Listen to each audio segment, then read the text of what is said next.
This is Join Us in France, episode 317. Bonjour, I'm Annie Sargent, and today I'm here to wish you a Merry Christmas, or a Joyeux Noël, as we say in French. Today I want to talk a little bit about the history of Christmas. And if you listen to this refresher, you'll be able to ace your holiday quizzes. I'll also tell you about one of my favorite French movies ever, Le Père Noël est une ordure. Not your normal feel-good Christmas movie, for sure. Thank you, patrons, for giving me a precious gift, the time to produce this podcast. By becoming a patron, you join the team of folks who love France and want to hear all about it, which makes me rather happy. There will be a shout-out to new patrons after the interview. A big thank you also to all of you who buy my cookbook, join us at the table, and my voice map tours of Paris, or make purchases through my Amazon affiliate links and spread the word about this podcast. You can see all of that on joinusinfrance.com/boutique. Show notes for this episode are on joinusinfrance.com/316, where you can see the notes I used to do this recording. Follow Addicted to France on Instagram to see the photos of Christmas in France in my family. I'll post them this week. And the best way to stay in touch with me and with the podcast is to sign up for the newsletter at joinusinfrance.com/newsletter.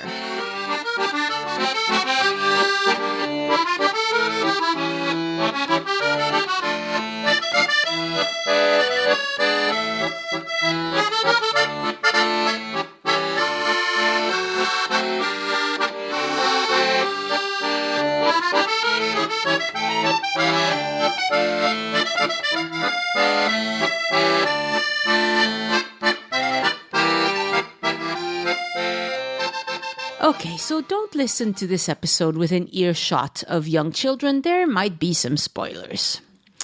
Nicholas de Myra in Turkey was born of wealthy parents in the year 270. They say he stood up in his bath on the day of his birth, which gave them great hope for his future.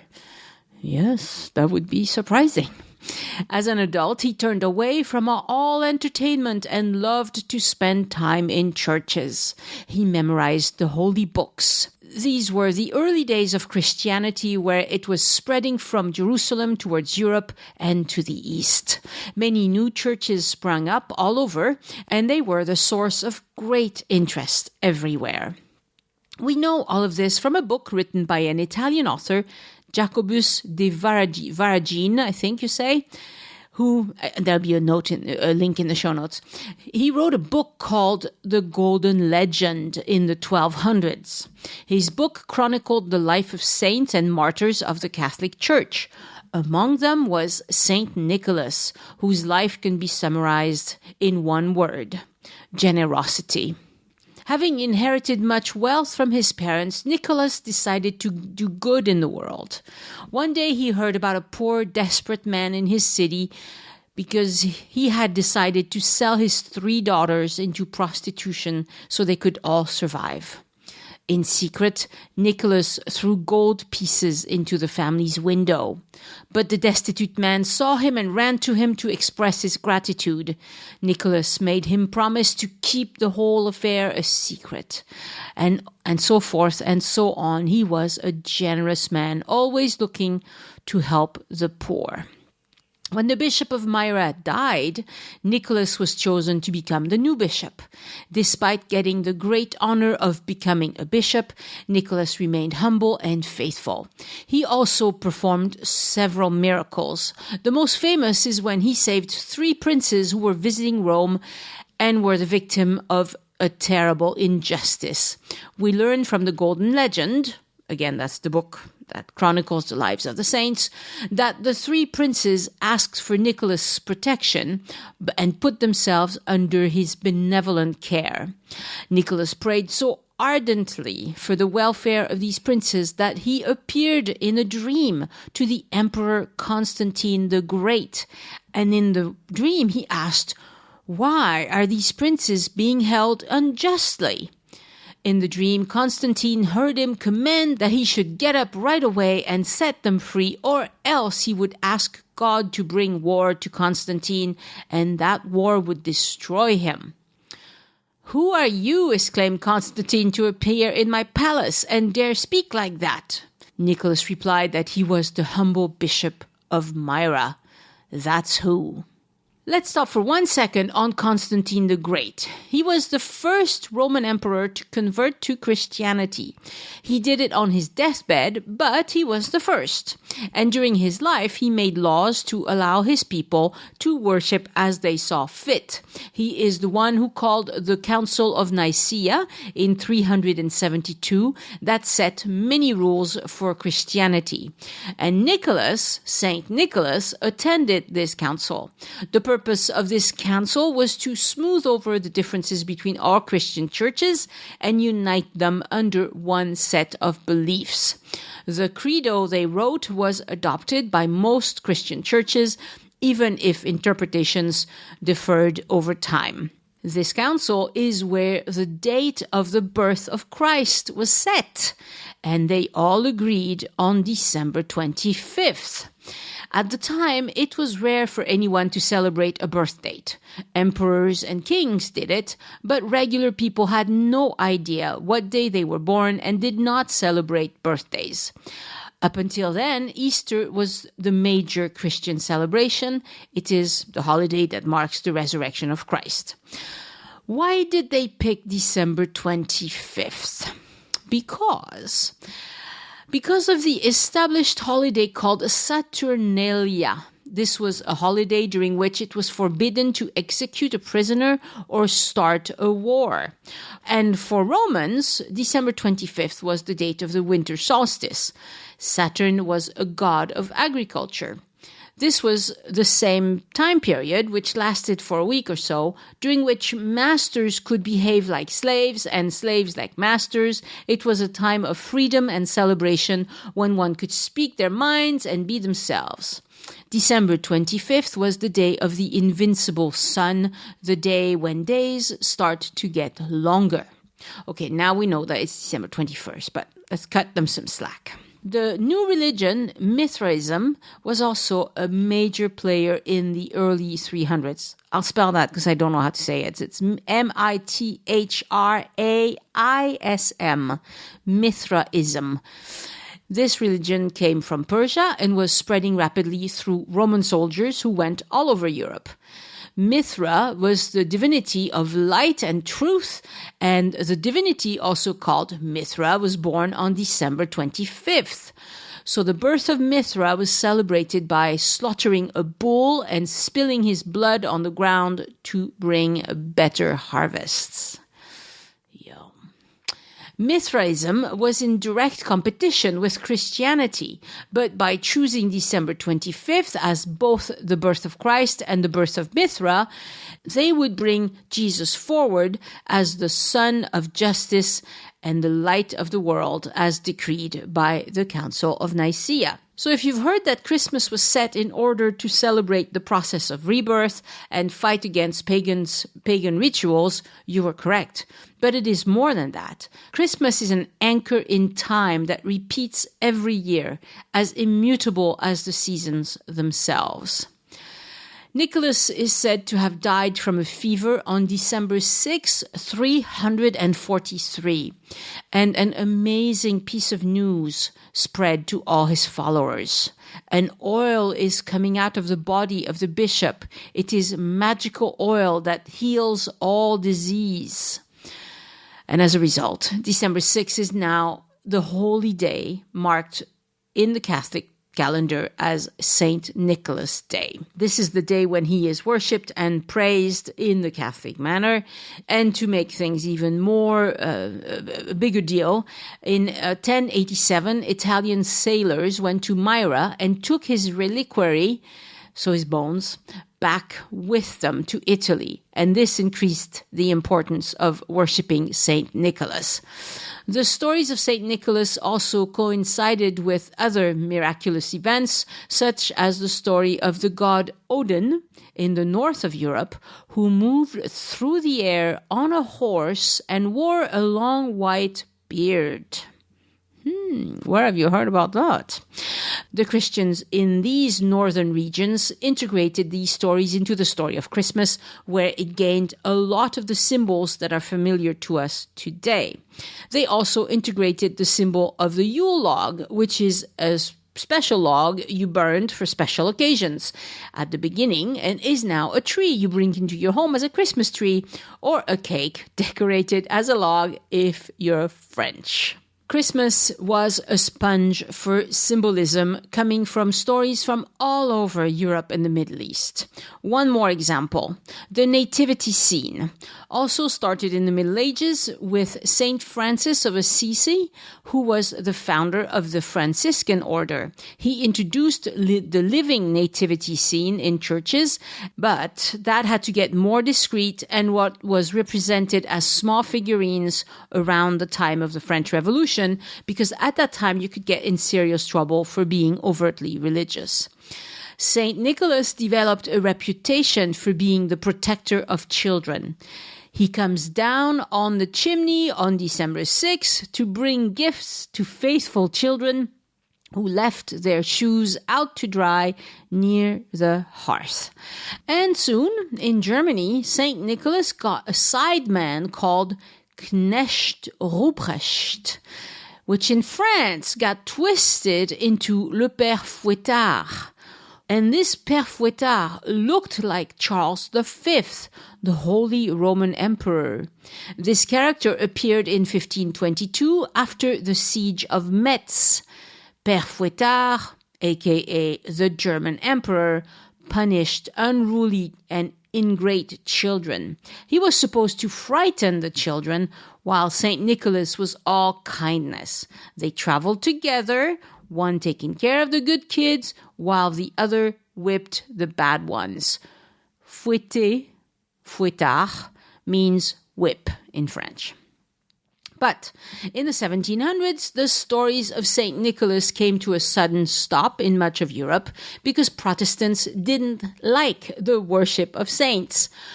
But the good Protestant people in Holland decided that they would just hang on to just one saint.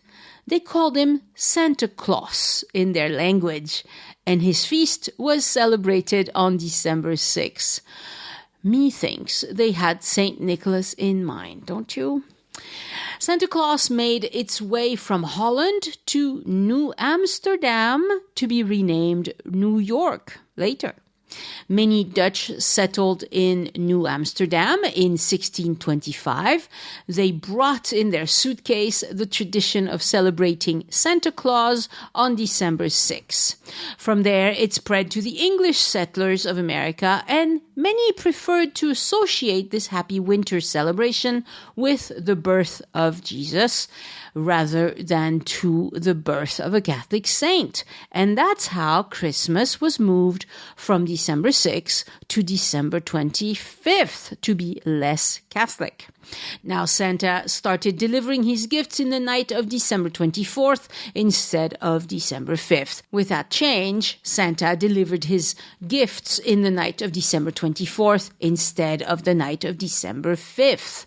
In 1823, an American pastor called Clement Clark Moore, he was an Episcopalian who, as far as I can see, seemed like the American version of Catholics or Anglicans. But anyway, this pastor published a poem anonymously, and he called it A Visit from St. Nicholas, also known as 'Twas the Night Before Christmas.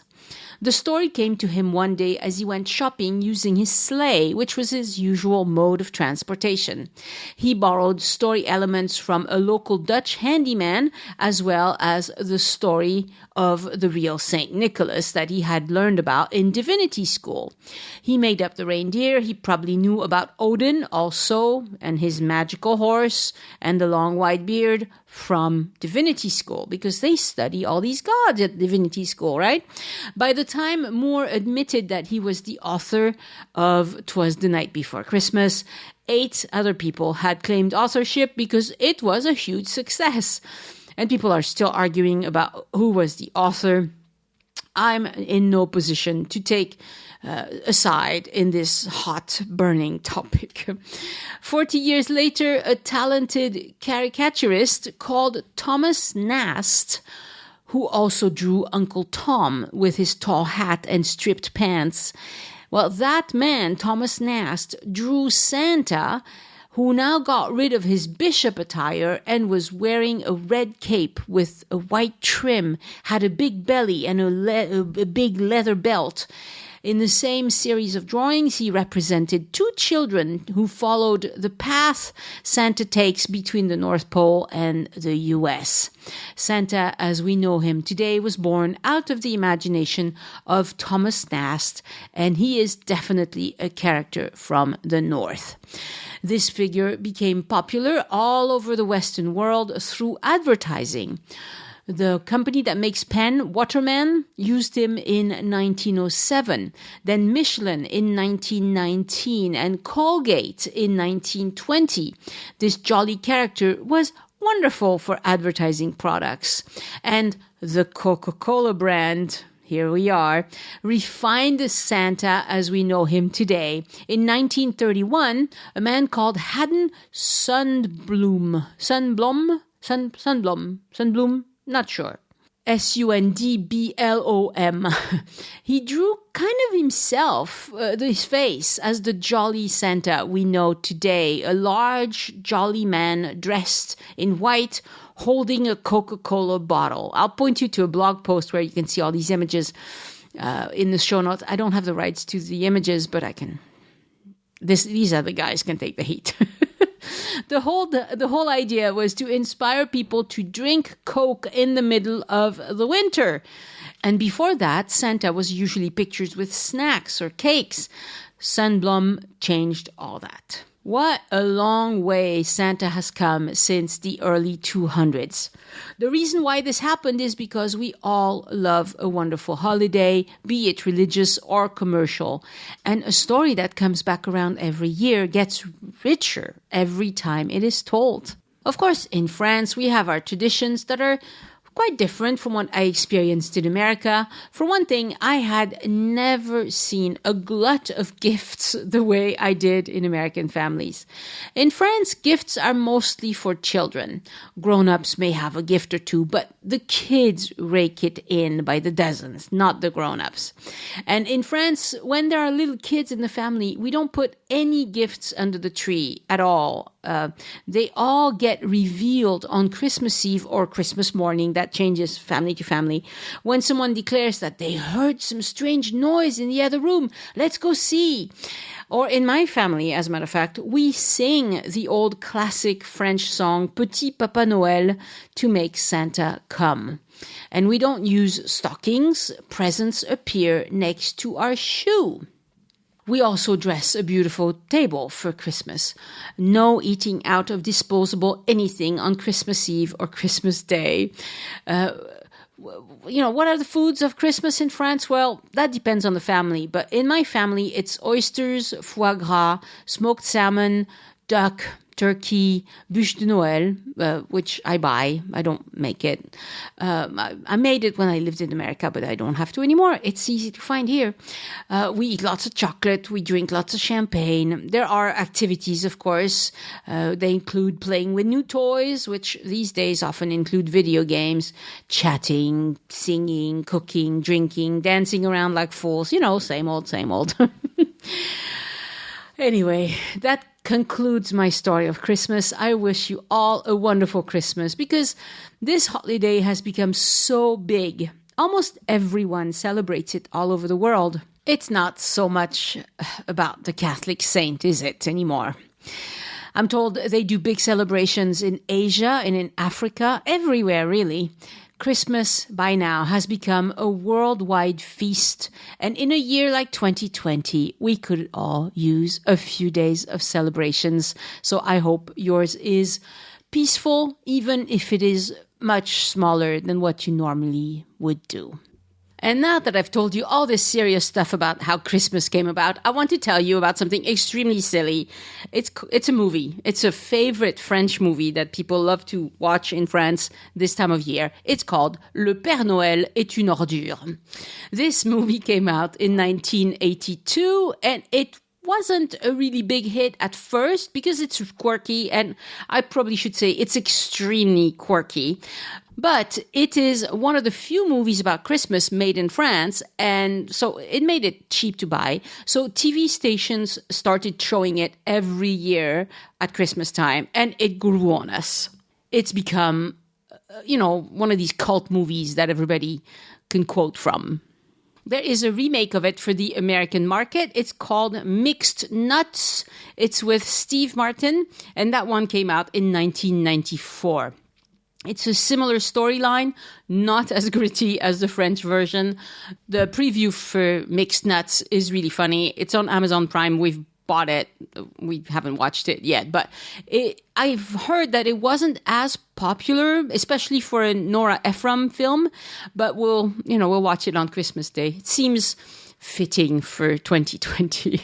So Le Père Noël est une ordure is from the same group of folks who brought us Les Bronzés. They were a theater troupe who started making movies, and all of them have become cult movies. Les Bronzés came out in 1978. Les Bronzés font du ski came out in 1979. And Le Père Noël est une ordure came out in 1982. And it started out as a play with the same cast, and that's why almost everything in the movie happens in the same room. The actors didn't think anybody would like this movie because it's really over the top. But we loved it. French people love over the top. And all the actors in the group got extremely popular individually, leading to the group splitting up and reuniting only on occasion. They all had lots of movie engagements and theater engagements, and it's really hard to get them all together in the same room. Anyway, the title, for those of you who haven't heard this movie, and I'm sure a lot of you have seen this movie, the title, Le Père Noël est une ordure, means Santa is a piece of garbage. Can you imagine the big ads in the metro with that title? There are a lot of kids reading the ads in the Paris metro. So the RATP, the metro, the company that runs the metro in Paris, refused to advertise it with that title. So they toned it down and they advertised it as Les Bronzés fêtent Noël, which means les bronzés. Les bronzés means the ones who are tanned, literally. So les bronzés fêtent Noël. So the ones who are tanned celebrate Christmas. And the premise of the show is a group of people who volunteer at a suicide helpline on Christmas Eve. Now, suicide helplines, you have to know that they were brand new in France back then, and there were a lot of ads with phone number on TV and the radio and all that. So people kept on hearing about these new suicide hotlines, so that's why they made the movie about that.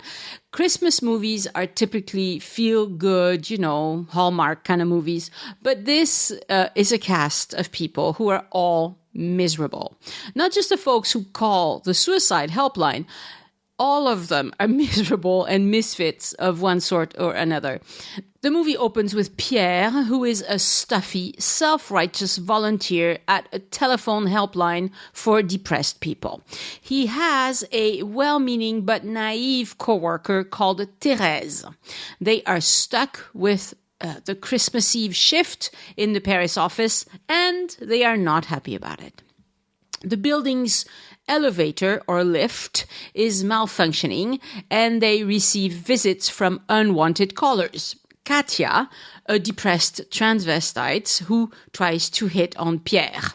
Monsieur Preskovic, who lives in the same building and always turns up unexpectedly to offer them various unappetizing pastries. And Josette, a very heavily pregnant woman who is on the run from her violent fiancé, Félix. Félix, the violent husband, is working as Santa Claus during the season and turns up on her tail in costume and brandishing a gun. Félix and Josette, who are a caricature trailer trash couple end up struggling over the gun and accidentally shooting dead the repairman who came to fix the elevator.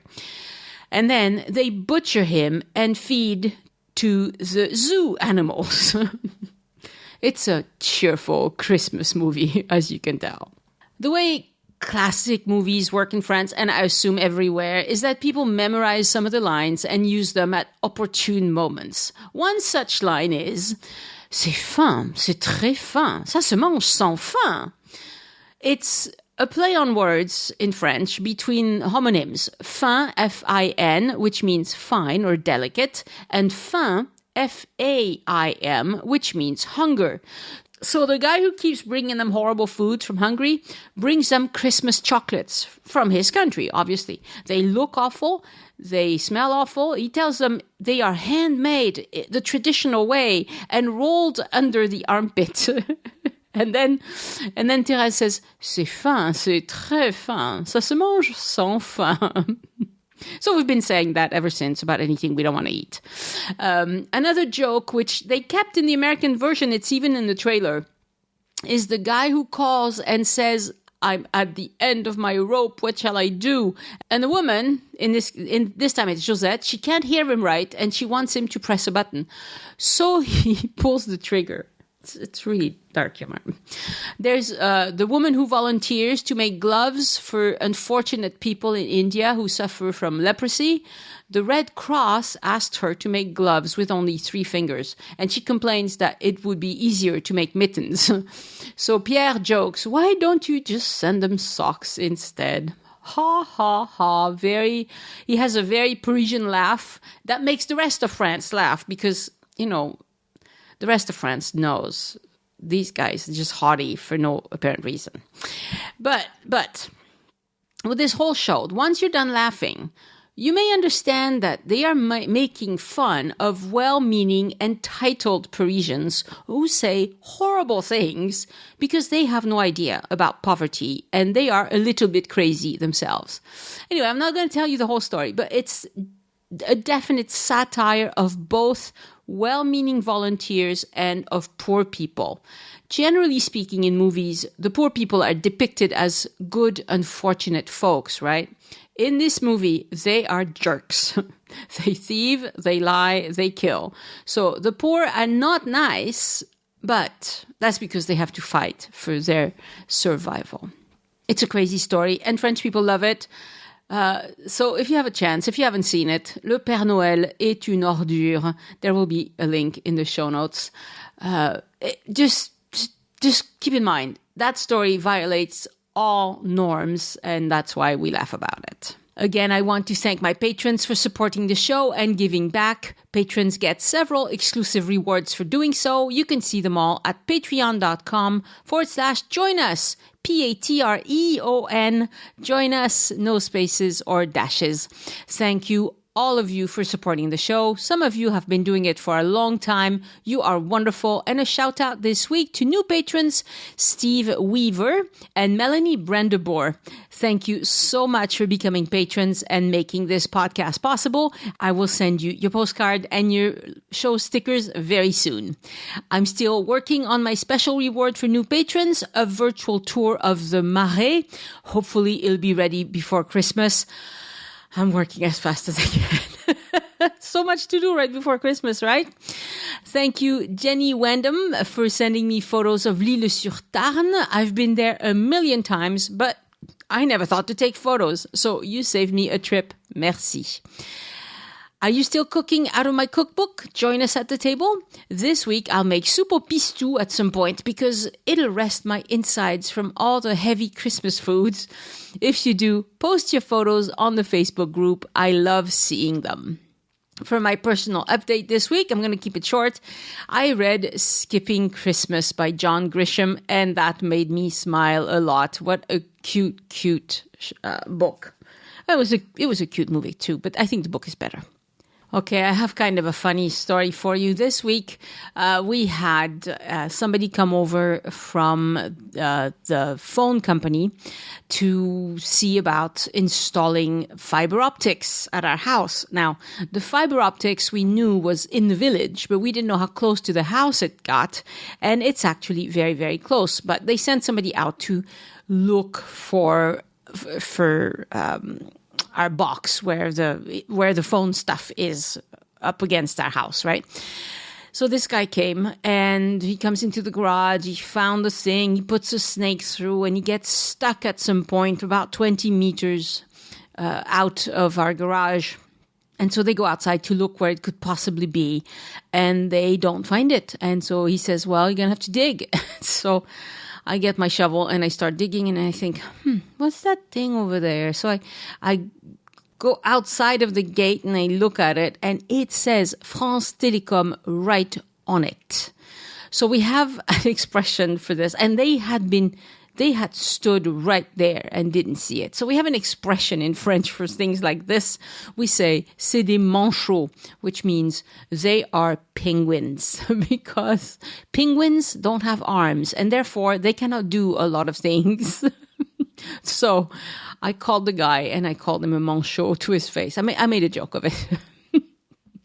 He came back and we then realized that we're going to have to install a new cable completely, because there's no, we don't have a good solution at this point. But so there's more digging in my future. Or we'll hire somebody to do it. I'm not sure. We'll see. Anyway, cute expression. C'est des manchots. I also want to mention very briefly something funny that happened in Paris. The city of Paris has gotten fined for having too many women in upper echelon kind of positions. Too many directors and VPs in the city of Paris are women. So is the mayor. And it's just incredible to me that in a country, in a world where women were denied access to any kind of responsibilities for centuries, and now all of a sudden that there's a place where women outnumber the men, they get sued. Yeah. It's just crazy. Anyway, I'll put a link to a news article about that in English. And President Emmanuel Macron was diagnosed with COVID-19 this week. I am in awe of people who are in contact with other people all the time and yet manage not to catch it. That's a lot of frontline workers, and they have my admiration. But Macron went months without catching it, and now he did. Did he really have to have so many meetings in person? I don't know. But he's only 42. He has no comorbidities. Hopefully, he'll come out of this without too much trouble. He's isolating at a place called La Lanterne. It's a private residence for presidents and high officials next to the Palace of Versailles.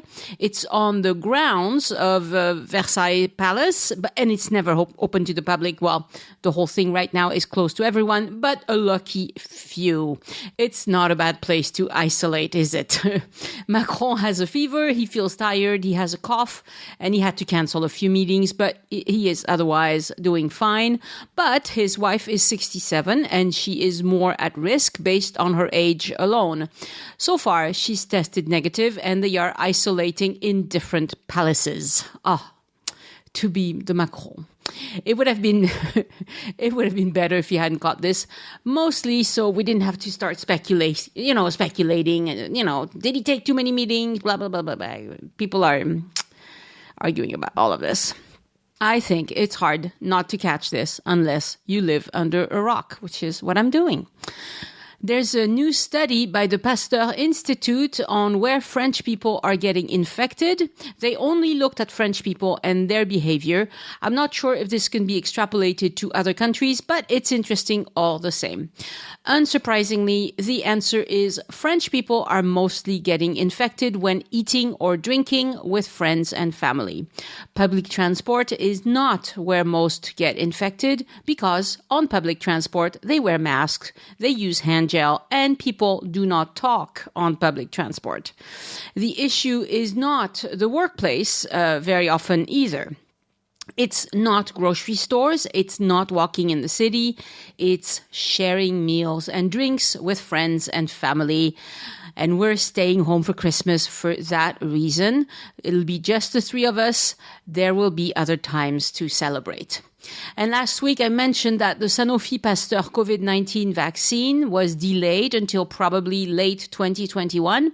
I've since found out why. The vaccine works fine and has not triggered any bad outcomes, but the dosage is off. At the dose they started phase 2, it protects young people wonderfully well, but not so well with older subjects. So they are restarting phase 2, so it's going to be a phase 2B of sorts with a higher dose. They lost a lot of time because of this miscalculation, and apparently they're not the first company to make that mistake. In happier news, the dish called couscous that you may have enjoyed on a visit to France has been added to the immaterial UNESCO World Heritage List. It is one of my favorite classic dishes that originated in North Africa with the Berber people, and it is now getting recognized as a treasure for humanity. And I would have to agree, it is a treasure. I will definitely have to include the recipe, well, my own version of it in my next cookbook. Every family makes it their own way, and my recipe is probably not the most authentic, but it's delicious.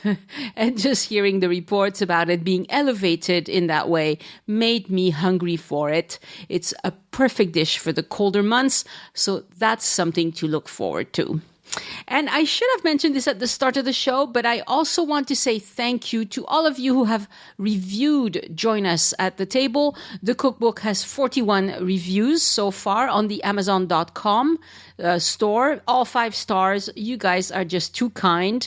If you are not buying the book on Amazon.com, maybe you're buying it on Apple Books or Kobo or Google Play, please, please, please write a review there, because I don't think I have any.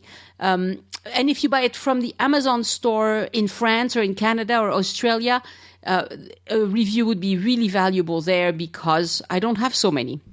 And thank you so much. A quick update on Swiffer the dog. He is back with his family. So my friend who's battling cancer, now is done with chemotherapy. She had her surgery. She's home from her surgery, and I'm getting some very fun pictures of her cuddling with Swiffer. And he's being a therapy dog, which is wonderful.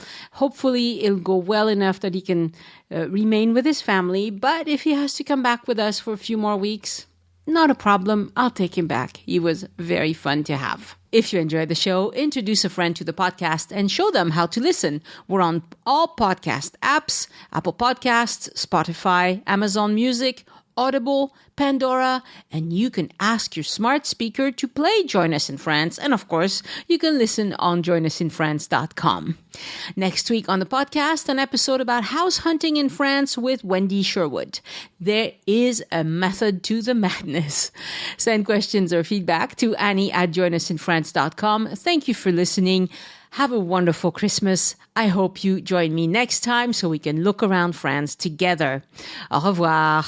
The Join Us in France Travel Podcast is written and produced by Annie Sargent and copyright 2020 by Addicted to France. It is released under a Creative Commons Attribution, Non-Commercial, No Derivatives license.